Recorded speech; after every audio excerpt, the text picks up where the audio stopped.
नेपाल के काठमांडू में हिंसा के बाद गुरुवार को हालात कंट्रोल में हैं। इसी बीच देश में अंतरिम सरकार बनने की कोशिश तेजी हो गई है।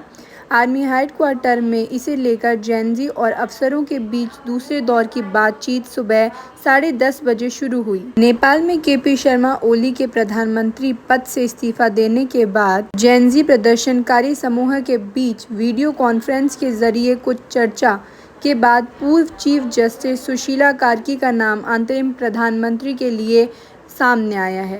नेपाल की पहली चीफ जस्टिस रह चुकी सुशीला ने भारत के साथ दोस्ती की नई उम्मीद जगाई है। सुशीला ने भारत के साथ रिश्तों को और मजबूत करने की बात की।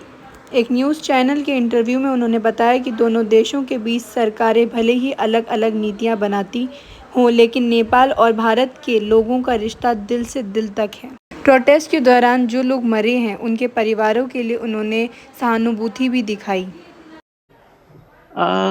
Immediate focus is first of all the boys and girls who died in the movement. We have to do something for their sympathy, and we have to also do sympathy to. We have to show also cool their parents who are very much. They are in misery on the demise of their children. And next thing, there are so many their demand. One demand is successful, Prime Minister have resigned. That was the first demand of those people. And the next is they want to remove the corruption from the country. And there are other things, many things, but that can be, the other demand can be successful only in that position when there will be set up the government. साथ ही सुशीला ने अपनी पढ़ाई के दिनों को याद करते हुए बनारस हिंदू यूनिवर्सिटी BHU की बात की, जहां उन्होंने अपने मास्टर्स की डिग्री हासिल की थी। In BHU, I have good impression. I still remember my late teachers. I still remember my late friends. So many I had friends. I still remember the river Ganga.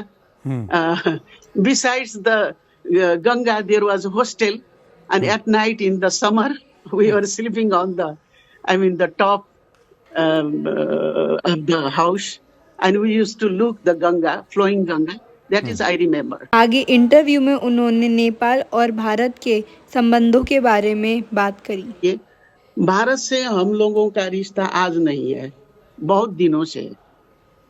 और government क्या है नेपाल का और नेपाल की government से क्या रिश्ता है वो अलग बात है, लेकिन नेपाल की जनता और भारत के जनता के बीच में इतना अच्छा रिलेशन है कि बहुत अच्छा रिलेशन है। बहुत सारे हमारे रिश्तेदार हैं, बहुत सारे हमारे परिचित हैं, जिनको कुछ हुआ तो हमको आंखों में आंसू आती है जी। हमें इतना हमारा सद्भाव है, प्रेम है, वो लोग बहुत हम लोग को मानते हैं, प्यार करते हैं, ये हम जानते हैं। हमारे और भारत के बीच में, जनता के बीच में अच्छा संबंध है, हम जानते हैं जी। और एक्सपेक्ट तो ये है, इंडिया ने, भारत ने सभी समय पर नेपाल को सहयोग किया है, मदद किया है। अब ये बीच बीच में हम लोग बहुत नजदीक हैं, तो एक कहावत है, जब बहुत किचन में वो बर्तन बहुत एक साथ होता है, उसके बीच में कुछ आवाज निकलता है। ऐसी ही अपडेट के लिए आज ही सब्सक्राइब करें।